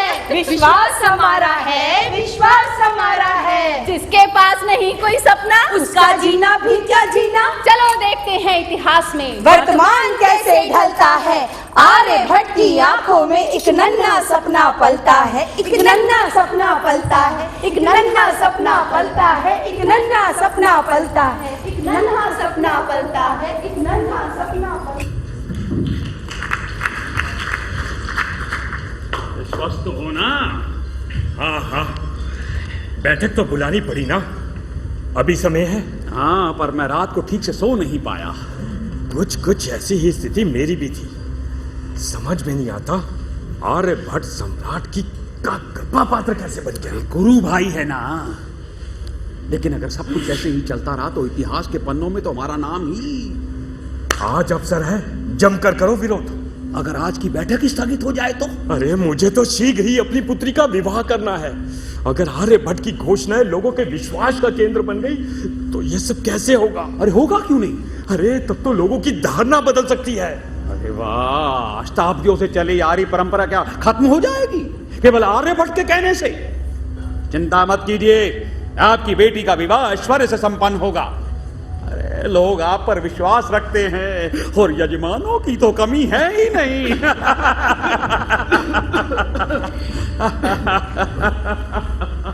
आप सभी को कुलपति का प्रणाम। बैठिए बैठिए बैठिए। माननीय अध्यक्ष महोदय, सभा की कार्यवाही प्रारंभ की जाए। हमारी इच्छा तो थी कि इस बैठक में आर्यभट्ट भी उपस्थित रहते, लेकिन उन्होंने अपनी समर्थता व्यक्त की है। तो विद्वत परिषद के सम्मानी सदस्यों, आज हम आर्यभट्ट के महत्वपूर्ण शोध निष्कर्षों पर विचार करने और उस पर कोई निर्णय लेने के लिए बैठे। आप सभी को निर्णयों की सूचना विस्तार से दी जा चुकी है। अब आप सभी अपना मंतव्य रख सकते हैं। अध्यक्ष महोदय और मेरे सम्मानित सदस्य, कुलपति महोदय ने विषय को प्रस्तावित करते हुए शोध निष्कर्षों के साथ ये महत्वपूर्ण शब्द लगाकर अपना मंतव्य साफ कर दिया है। मेरे विचार से ये सदस्यों के अभिमत को प्रभावित करने का एक सूक्ष्म ढंग है। उन्हें यह अधिकार नहीं कि अपने पद की गरिमा के विपरीत इस तरह के मत को प्रभावित करने का प्रयास करें। चिंतामणि जी, मेरा ऐसा कोई मंतव्य नहीं। मैंने तो केवल सभा का प्रारंभ किया है। आप अपना मंतव्य रखें। देखिए सदस्यों, मैं पहले भी कह चुका हूं और फिर कहता हूं कि आर्यभट्ट के शोध निष्कर्ष बिना प्रमाण के हैं और हम किसी के भी शोध परिणाम, चाहे वो कितना ही बड़ा विद्वान क्यों ना हो, स्वीकार नहीं कर सकते। ये एक सर्वविदित तथ्य है। शताब्दियों से लोग विश्वास करते आए हैं सूर्य उदयाचल से उदय होता है और अस्ताचल में अस्त। हमारे महान ऋषि मुनियों ने घोर तपस्या करके अपने तृतीय नेत्र की शक्ति से यह निष्कर्ष प्राप्त किया है। राहु केतु का सिद्धांत प्राप्त किया है। आज हम उसे मिथ्या मान ले। बताइए। हम मिथ्या मान ले समय में व्यवधान आता है। बोलिए। हम मिथ्या मान ले प्रलय होती है। हमारी संस्कृति, हमारा साहित्य, हमारा दर्शन सभी इस बात के साक्षी हैं। चाहे प्रलय सिद्धांत हो या समय में व्यवधान सिद्धांत, सभी सत्य ज्ञान पर आधारित है। और आज हम इसे मिथ्या मान ले। क्यों? क्योंकि आर्यभट्ट ने सोचा है। माननीय अध्यक्ष महोदय और मेरे विद्वान मित्रों, अभी हमने जिन दो सदस्यों के विचार सुने, वे परंपरा से प्राप्त ज्ञान की बात करते हैं, जबकि आर्यभट्ट के निष्कर्ष परंपरा में कुछ जोड़ते हैं, कुछ घटाते हैं। मैं अपने विद्वान मित्रों का ध्यान वेदों की ओर आकर्षित करना चाहता हूं। वैदिक काल में भी पृथ्वी के गोल होने की बात कही गई है। आर्यभट्ट ने तो गति नाप कर उसे प्रमाणित किया है। यह तो एक बहुत बड़ी उपलब्धि है। उपलब्धि? अध्यक्ष महोदय, मैंने आर्यभट्ट के घड़ी संबंधी तथा ज्यामिति संबंधी शोध निष्कर्षों का बड़ी सूक्ष्मता से अध्ययन किया है। मुझे तो आर्यभट्ट की प्रतिभा पर आश्चर्य होता है। अच्छा? कि उन्होंने अर्ध जया का सही मान निकालकर व्यास की परिधि नापने का अद्भुत उपाय सामने रखा। दशमलव सिद्धांत, शून्य का प्रयोग और ना जाने कितनी उपलब्धियां हैं जो आर्यभट्ट के नाम के साथ ही अंकित होंगी। इसीलिए मैं प्रस्ताव रखता हूं कि हमें आर्यभट्टीय को स्वीकार कर लेना चाहिए। इससे आर्यव्रत और पूरे विश्व का कल्याण होगा। कल्याण होगा। अध्यक्ष महोदय, अभी हम चर्चा कर रहे हैं, स्वीकार कर लिया जाए। इसको पारित करने का तो भी प्रश्न ही नहीं। अध्यक्ष महोदय, हम सभी ने आर्यभट्टीय का अध्ययन मनोयोग से किया है और कुछ बातें ऐसी हैं जिनका स्पष्टीकरण हम आर्यभट्ट से मांग सकते हैं। लेकिन मूलतः मैं इन सभी निष्कर्षों से सहमत हूं और अपने विद्वान मित्रों चूड़ामणि और चिंतामणि जी से भी अनुरोध करता हूं कि वे अपने व्यक्तिगत कारणों व छोटे छोटे स्वार्थों से ऊपर उठें। ये हमारा अपमान है। ये हमारा अपमान है। अरे इसका अपमान हो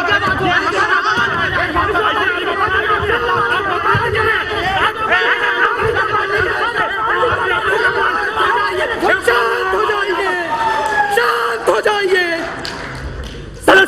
हमारा अपना स्थान ग्रहण कीजिए। पहले आप इस टिप्पणी को अपनी कार्रवाई से बाहर निकालिए। परिषद की मान को बनाए रखिए। शांत हो जाइए। पहले टिप्पणी को बाहर निकालिए। आप हमारे सम्माननीय हैं, बैठिए, शांत हो जाइए। ये उसको भी बताइए, सम्मान। शांत हो जाइए। चिंतामणि जी वो शांत है। अध्यक्ष महोदय, अपनी व्यवस्था दे। ठीक है, विराजिए। सभी सम्माननीय हैं। किसी भी व्यक्ति पर कोई व्यक्तिगत आक्षेप ना हो। हाँ, शांति बनाए रखिए। बैठिए।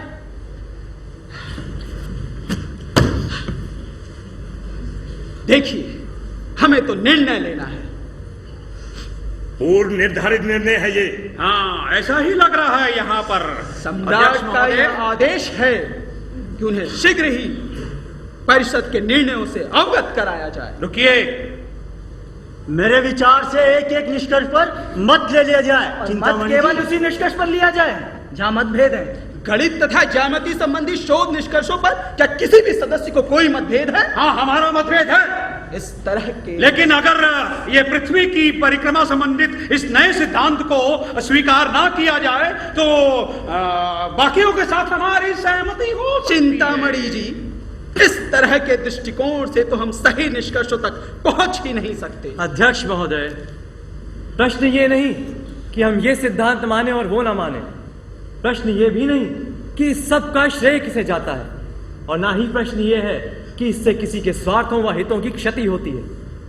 प्रश्न तो ये है कि हम अपनी शिक्षा को प्रतिगामी बनाना चाहते हैं या प्रगतिगामी। हाँ, नई नई खोजों के लिए हम तैयार हैं या अपने मस्तिष्क के कपाट बंद करके गलत धारणाओं व परंपराओं से चिपके रहना चाहते हैं। आर्यभट्ट की इन खोजों के साथ ये महत्वपूर्ण प्रश्न भी जुड़े हुए हैं, और किसी भी तरह की प्रतिगामी शक्तियों का प्रतिनिधित्व करने वाले व्यक्तियों की चिंता हमें नहीं करनी चाहिए।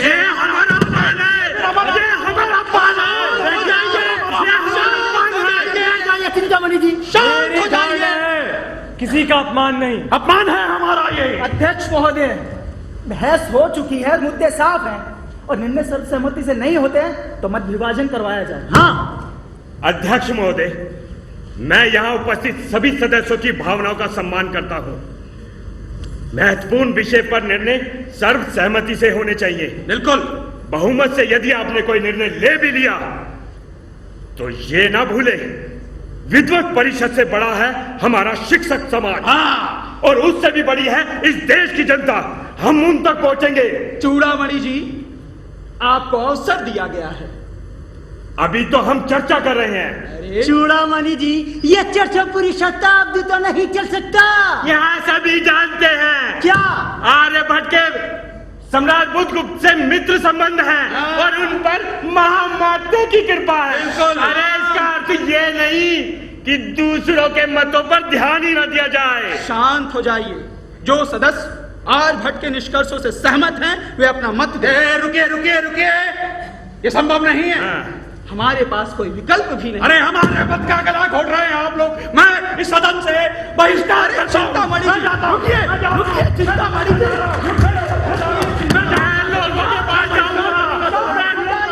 आप सभी हमारे लिए सम्माननीय हैं।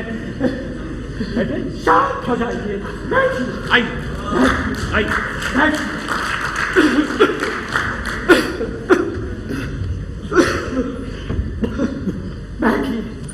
बैठिए। देखिए, हमें निर्णय लेना है। निर्णय पूर्व निर्धारित निर्णय है ये। अवसर दिया गया है। एक क्षण रुकिए।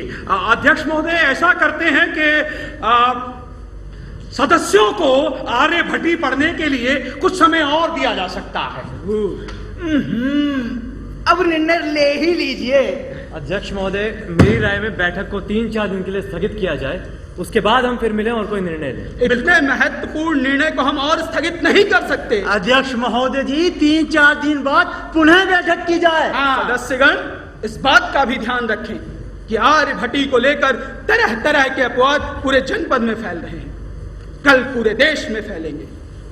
आज हम इसे अस्वीकार कर दें, पर निर्णय आज ही होगा। अध्यक्ष महोदय, ये अपवाद आर्यभट्टी के संबंध में नहीं हो रहे, आर्यभट्ट के संबंध में हो रहे हैं। चिंतामणि जी, व्यक्तिगत आक्षेप अब आप कर रहे हैं। मैं सत्य कह रहा हूं।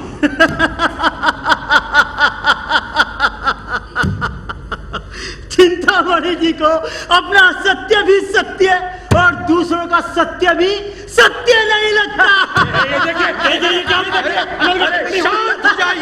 शांत हो जाइए आप सभी।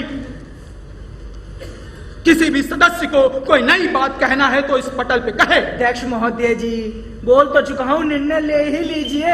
अध्यक्ष महोदय जी, मेरी राय में 3-4 दिन के लिए बैठक को स्थगित किया जाए, उसके बाद हम मिलें और कोई निर्णय लें। अरे एक ही बात को बार बार दोहराने से क्या होगा? 3-4 दिन रुकना भी स्वीकार नहीं है स्वीकार। बैठिए अपने स्थान पे, बैठिए बैठिए आप।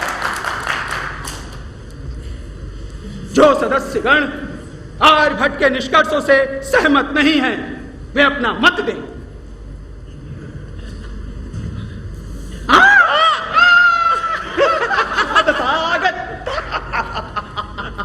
और जो सदस्य आर्यभट्ट के निष्कर्षों से सहमत हैं, वे अपना मत दें।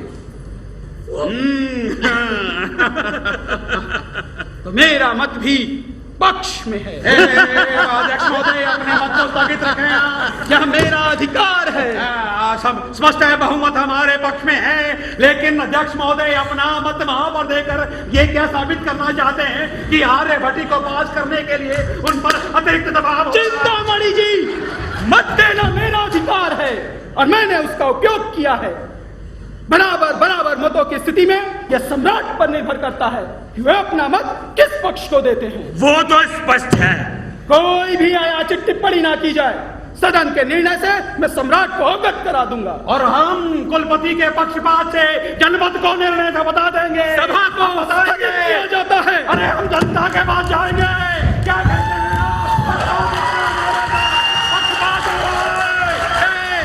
श्रीमान, श्रीमान, अरे आप कहाँ जा रहे हैं? तथागत, आइए, आप इधर आइए, हमारे पक्ष में आइए।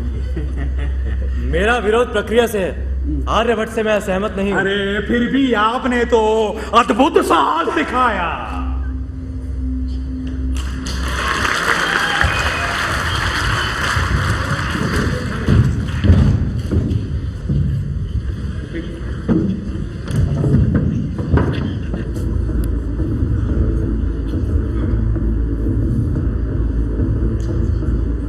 हम विवश होकर आपके पास आए हैं। आर्य धर्म एक बार फिर संकट में है। इस बार संकट का कारण यवन नहीं, न हूण, न कोई और। इस बार संकट का कारण है हमारा अपना ही भाई आर्यभट्ट। आर्यभट्ट वेद वेदांत के ज्ञान को मिथ्या बता रहा है, हमारी प्राचीन संस्कृति और परंपरा ज्ञान का उपहास कर रहा है।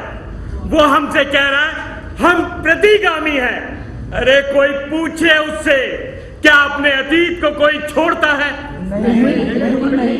आप भी बताइए, क्या अपने पिता का कोई त्याग करता है? हमारा अतीत है हमारा पिता, हमारे पूर्वज, क्या हम उनका त्याग कर दें? अरे कैसी विडंबना है। आपको इस संकट का सामना करना है, एक साथ कटिबद्ध होना है और आर्यभट्ट द्वारा प्रचारित मिथ्या ज्ञान का विरोध करना है। खेद का विषय है कि विद्वत परिषद के अंदर बहुमत हमारे पक्ष में था, लेकिन कुलपति महोदय ने अपना पक्ष विपक्ष को देकर हमारे दोनों पल्लों को बराबर कर दिया। इतना ही नहीं, हमारे निष्कपट हृदय सम्राट महाराज बुद्धगुप्त भी अपनी प्रवंचना के शिकार हो चुके हैं। उन्होंने भी अपना मत आर्यभट्ट को दिया है, जो परंपरा के विरुद्ध है। सम्राट इन छोटी छोटी बातों से अपने आप को अलग रखे तो सभी के लिए ठीक रहेगा। कुछ शिक्षक समाज भी आर्यभट्ट के साथ है, क्योंकि उनके स्वार्थ जुड़े हुए हैं। ये वही लोग हैं जो आर्य धर्म की महानता और गहनता पर गहरा चोट कर रहे हैं। जिस थाली में खा रहे थे उसी में छेद कर रहे हैं। अगर आज हम सावधान नहीं हुए तो हमारे अपने ही देश में, हमारे अपने ही लोगों द्वारा यह आर्य धर्म की शान, आर्य धर्म का ज्ञान सब नष्ट भ्रष्ट हो जाएगा। हमने सम्राट को समझाया, हमने कुलपति को समझाया, हमने विद्वत परिषद में मंत्रणा की, लेकिन कुलपति महोदय ने अपनी गरिमा खो दी। हमारे मंतव्यों की कोई चिंता नहीं की और आज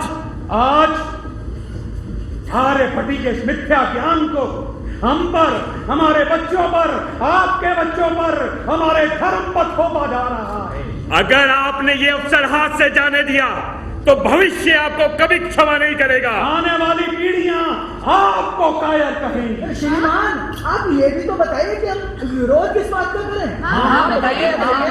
हाँ, ये मुद्दे बहुत बड़े हैं, ये आप हम पे छोड़ दीजिए। आपको करना है हमारा अनुसरण। हाँ, अनुसरण करना है आपको हमारा। अरे आर्यभट्ट विद्वान है, तुम तो जानते ही होंगे। आपको अपने धर्म की कोई चिंता है कि नहीं? सभी जानते हैं कि आर्य धर्म कितनी कठिनाइयों से छूटा है। ऐसा तो अशोक के समय में भी नहीं, ना सम्राट बुद्ध के समय में। देखिए, आप हमारे साथ रहेंगे कि नहीं रहेंगे? तो कहिए मेरे साथ, बोलिए, आर्य धर्म का जो टकराएगा वही हमारा शत्रु है। आर्य धर्म का जो टकराएगा वही हमारा शत्रु है। आर्य धर्म से जो टकराएगा वही हमारा शत्रु है। आर्य धर्म से टकराएगा वही हमारा शत्रु है। बोलो, ब्राह्मण धर्म से टकराएगा वही हमारा शत्रु है। ब्राह्मण धर्म जिंदाबाद, जिंदाबाद। ब्राह्मण धर्म जिंदाबाद, जिंदाबाद। आर्य धर्म से टकराएगा वही हमारा शत्रु है। आर्य धर्म से टकराएगा वही हमारा शत्रु है।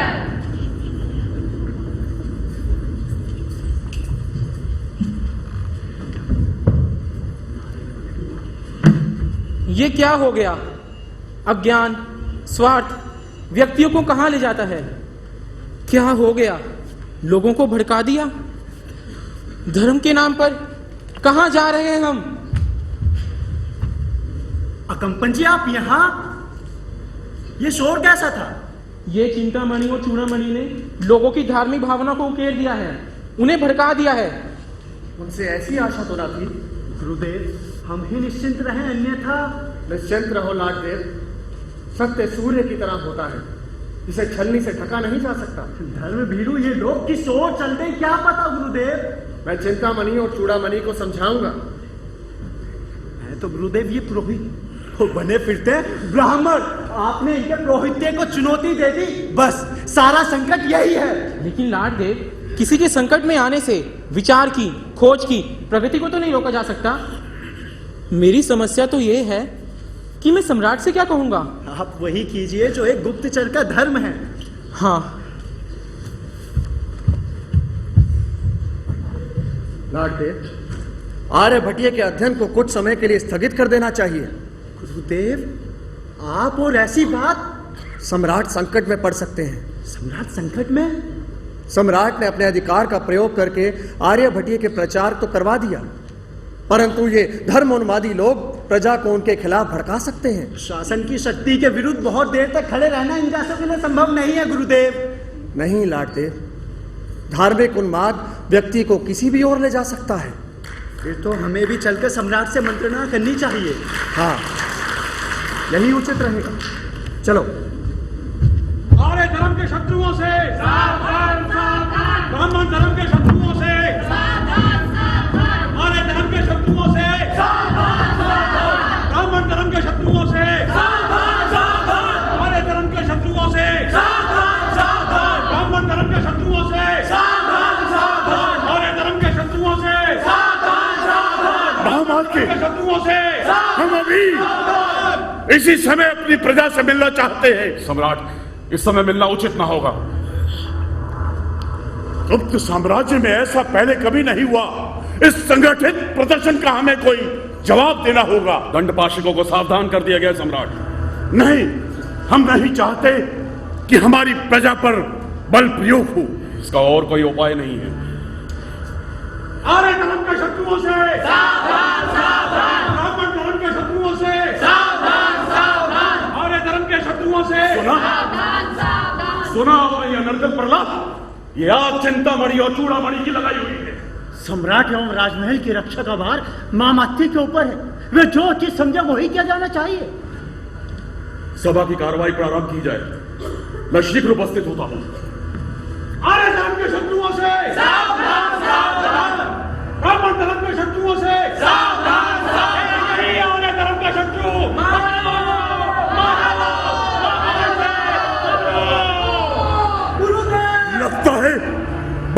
तुच्छ होने वाला है। आर्य धर्म के शत्रुओं से सावधान सावधान। ये क्या, ये पाशविकता, ये हिंसा, इसे हम सहन नहीं करेंगे। उत्तेजित भीड़ ने आर्यभट्ट पर प्रहार कर दिया है सम्राट। दंड पाशविक अधिक संख्या में न होते तो आर्यभट्ट के साथ कुछ भी घट सकता था। शीघ्र ही उपचार की व्यवस्था हो। जी सम्राट। आइए गुरुदेव। पाशविकता का ये नग्न नृत्य हम सहन नहीं करेंगे।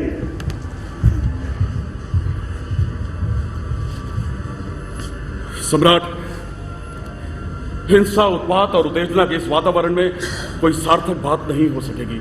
मेरा आपसे अनुरोध है कि आज की बैठक को स्थगित कर दिया जाए। नहीं, कोई भी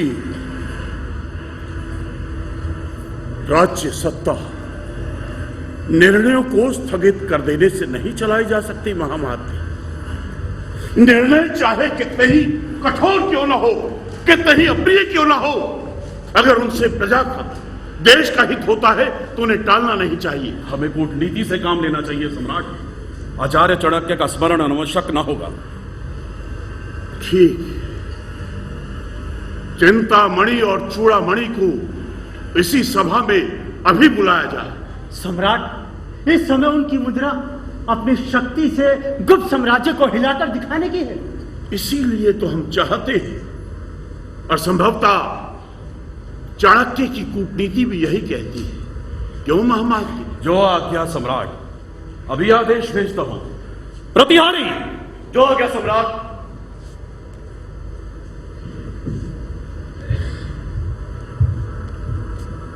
सम्राट, मैंने आपको संकट में डाल दिया। गुप्त साम्राज्य अभी इतना क्षीण नहीं हुआ कि इन छोटी छोटी संधियों से संकट में पड़ जाए। सम्राट, मैं कभी सोच भी नहीं सकता था मेरे शोध निष्कर्षों की प्रतिक्रिया इतनी हिंसात्मक होगी। कैसी विडंबना है ये। बुद्ध के देश में हिंसा, ब्राह्मण धर्म के अनुयायियों में इतना उत्पात। भीड़ का कोई धर्म नहीं होता सम्राट, आप विचलित ना हो। सम्राट बुद्धगुप्त की जय हो। सम्राट की जय हो। आप दोनों की वाणी में आए हुए परिवर्तन को हम लक्ष्य कर रहे हैं। ऐसा नहीं है सम्राट। तो क्या है? हमारे तर्क व्यर्थ हुए। तभी आपने शक्ति का सहारा लिया।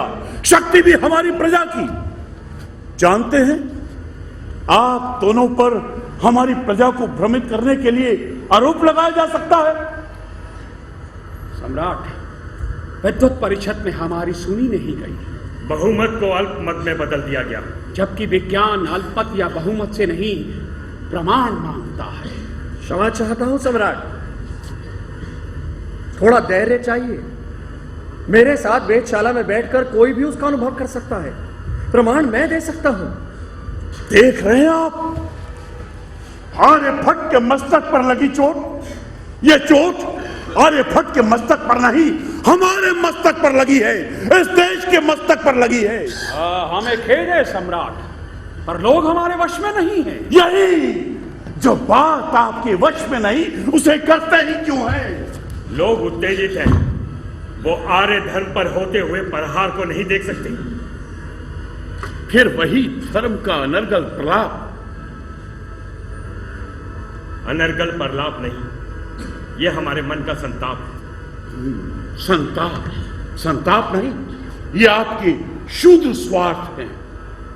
हमारा नहीं तो बाहर खड़े हजारों लोगों का स्वर सुनिए सम्राट। आर्य धर्म की सुरक्षा और आर्यभट्ट की सुरक्षा, इन दोनों को ध्यान में रखते हुए आर्यभट्ट को इस देश से निर्वासित कर दिया जाए। चूड़ामणि! सम्राट, इस समय यही एक उपाय है। चिंतामणि, ये आपको किसने अधिकार दिया है कि आप इस तरह की धृष्टता कर सके? क्षमा करें सम्राट, उत्तेजना में कोई भी निर्णय ना लिया जाए। ठीक, विद्वत परिषद में पारित प्रस्ताव को क्रियान्वित किया जाए। महाराज, बाहर खड़ी प्रजा इसके विरुद्ध है। सम्राट के भी विरुद्ध होने की आशंका है।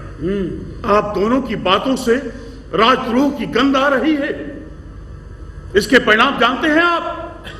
परिणाम तो किसी के लिए भी भयंकर हो सकते हैं सम्राट। महामात्य, राजद्रोह के आरोप में इन दोनों को कारागार में डाल दिया जाए। प्रतिहारी, जो आ गया सम्राट। इतिहास साक्षी है कि जब जब ब्राह्मण वर्ग पर अत्याचार हुआ, शासन का अंत हुआ। विनाश काले विपरीत बुद्धि। ये कार्रवाई केवल 2 व्यक्तियों के विरुद्ध है, किसी जाति के विरुद्ध नहीं।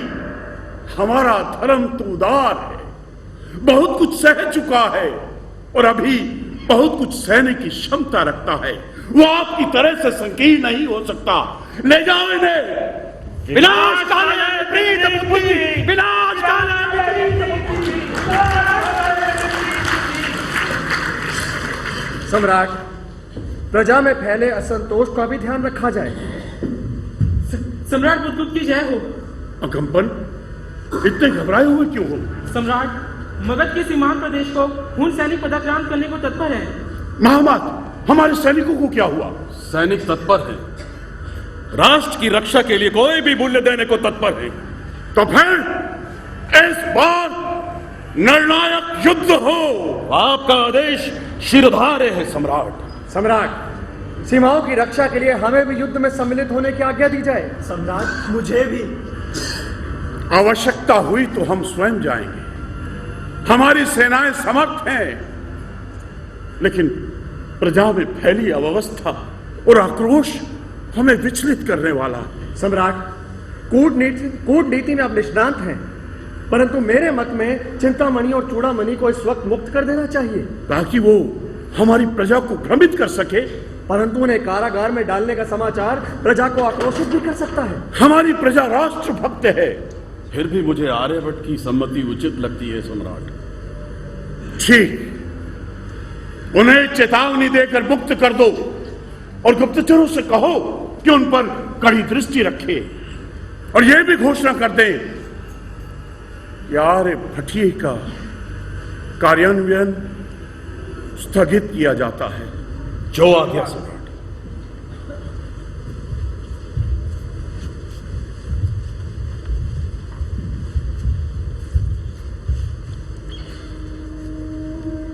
आचार्य आर्यभट्ट, हम आपके सामने। सम्राट, ये आप क्या कर रहे हैं? सम्राट नहीं, मित्र कहो। मैं आपकी प्रतिभा से आश्वस्त हूं कि आपकी अन्वेषण आगे भी इस राष्ट्र का मस्तक उन्नत करेंगे। लेकिन इस समय आप गुणों से निपट लें। कहा मैंने सोचा था आपका स्वर्णिम भविष्य, और कहा ये सब। केतकी को पता चलेगा तो उसे अच्छा नहीं लगेगा। ये समय बातों का नहीं है सम्राट। ठीक, आप यही विश्राम कीजिए, हम अभी चलते हैं।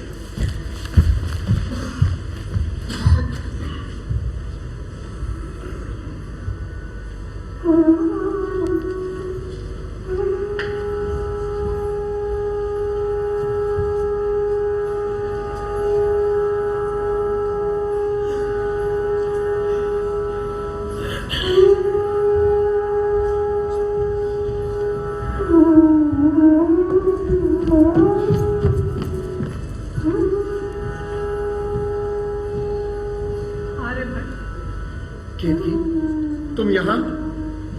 महामाते की कन्या का राजमहल में पहुंचना कठिन नहीं है।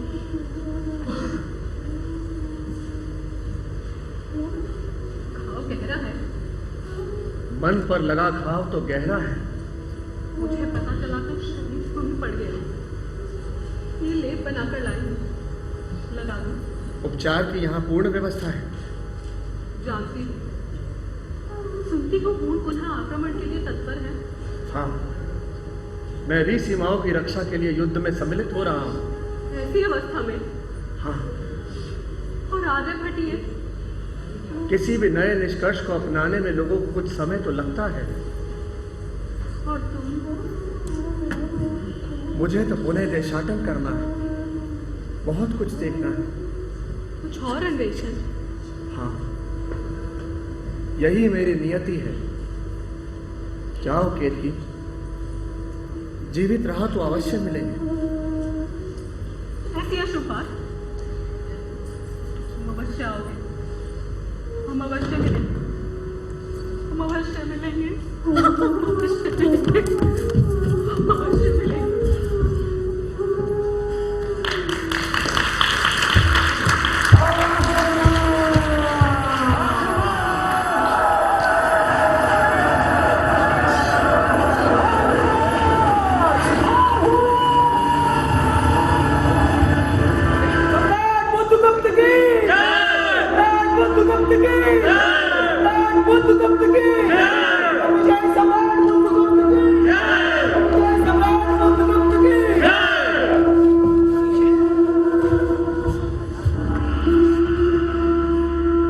गुप्त साम्राज्य के सैनिकों और प्रजा के सहयोग से एक बार फिर से गुणों को पराजित किया गया। सम्राट बुद्धगुप्त की जय! सम्राट बुद्धगुप्त की जय! इस युद्ध में सैनिकों के साथ साथ आज पहली बार मनीषी भी लड़े। आचार्य चिंतामणि और चूड़ामणि ने अपने सारे विरोधों के बावजूद राष्ट्र की रक्षा की लड़ाई में अमूल्य योगदान दिया। आचार्य आर्यभट्ट तो हमारे साथ ही रहे। महामाते, वे दोनों कहां हैं? वो दोनों भी उपस्थित होना चाहते हैं सम्राट। दंडपाशे, जो आ गया सम्राट।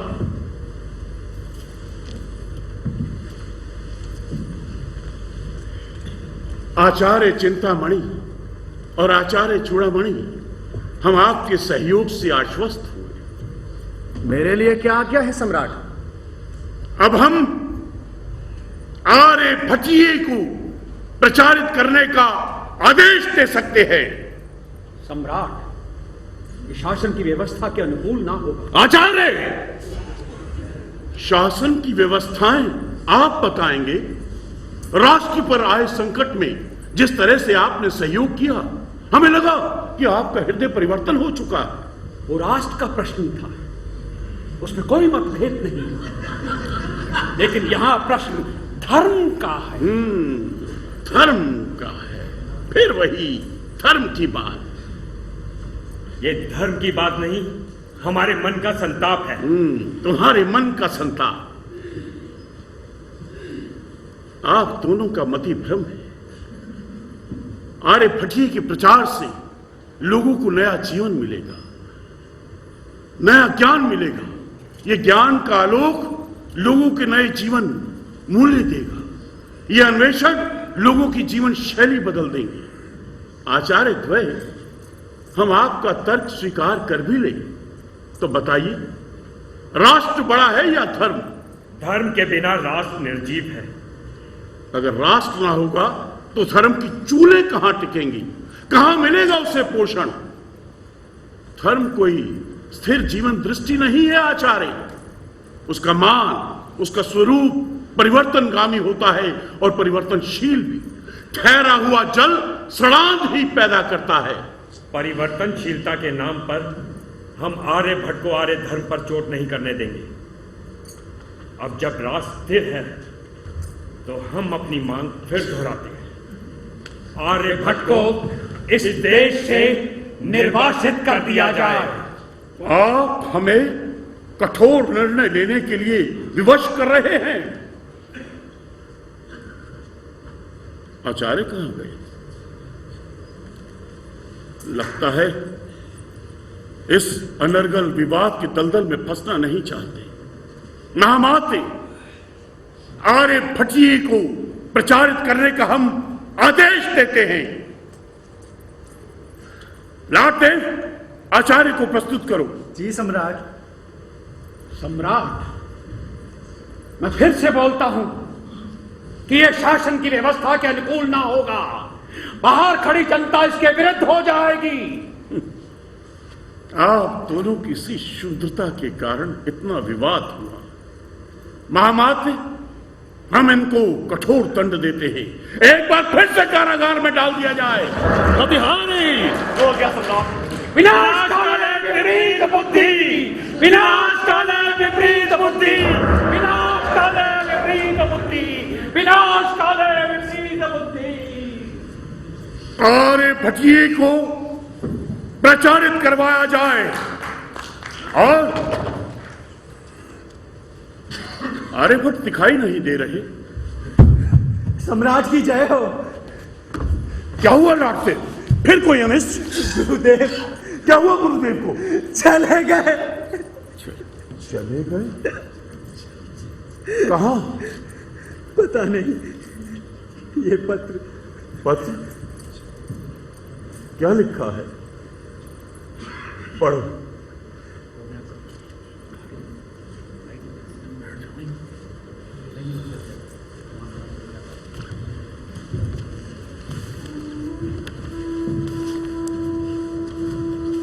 प्रिय नागदेव और निशंकु, मुझसे जो भी हो सका मैंने किया। संभवतः अब मुझे कोई नया अनुभव करना है। जय घोष या विरोध के स्वर मेरे लिए दोनों ही एक समान है। मुझे वास्तव में हर्ष होता है जब मैं अन्वेषण की राह पर कोई छोटा सा सूत्र, कोई छोटी सी उपलब्धि प्राप्त कर लेता हूं। मैं एक अन्वेषक हूं जो सत्य के सामने मिथ्या ज्ञान और अभिमान को स्वीकार नहीं करता। अन्वेषक जिसकी राहें दुर्गम और कठिन होती हैं। अन्वेषक चरय वैती करता हुआ निरंतर चलता रहता है, धर्म के नाम पर, ज्ञान की राह पर। बस मेरी केवल एक ही कामना है कि आने वाले युगों में लोग मुझे एक अन्वेषक के रूप में याद करें। केवल एक अन्वेषक।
जय घोष या विरोध के स्वर मेरे लिए एक समान है। सिर्फ हंगामा खड़ा करना मेरा मकसद नहीं। मेरी कोशिश है कि सूरत बदलनी चाहिए। मेरे सीने में नहीं तो तेरे सीने में से भी हो कहीं भी आग, लेकिन आग जलनी चाहिए। सदियों से परिवर्तन का संदेश प्रमाण के आधार पर देने वाली दीदी यही नियति है। लेकिन विकास के इस युग में इस प्रकार के वर्तमान क्लासिक की रचना करना, उसका श्रेय हम देते हैं डॉक्टर प्रताप सहगल को।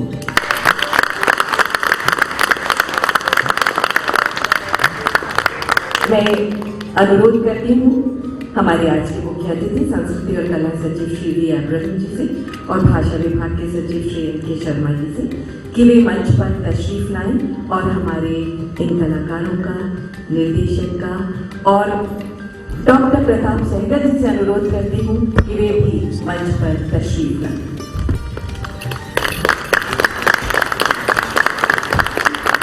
डॉक्टर प्रताप सहगल इस नाटक के रचयिता। आपका श्री अतुल जस्सी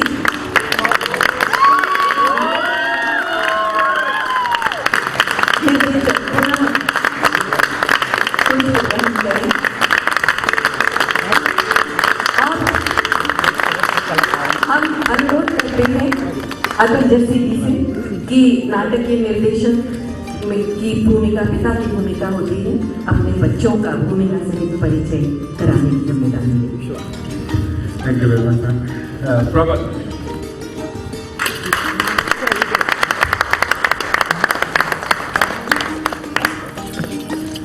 संगीता,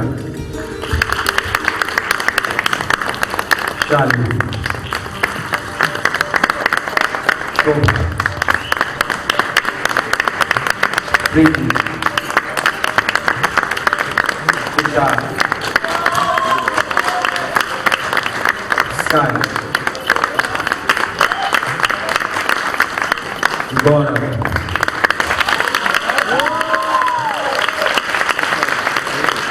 सुधीर गुलियानी जी,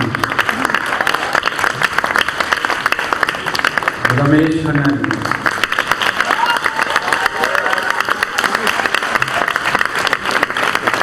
सरोज,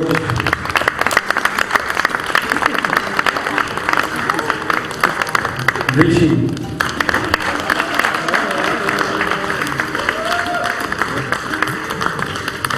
निशान, संयम, मुकेश, जावेद, गौरव, अनुराग, दीपक, रवि तनेजा जी,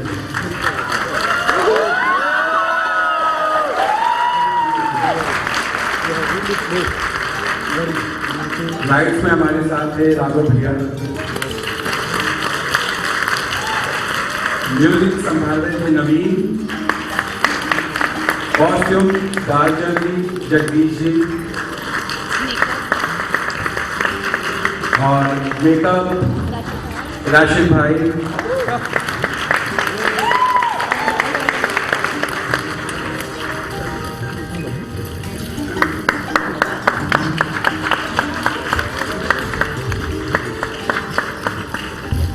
मैं साहित्य कला परिषद को बहुत बहुत धन्यवाद देना चाहूँगा।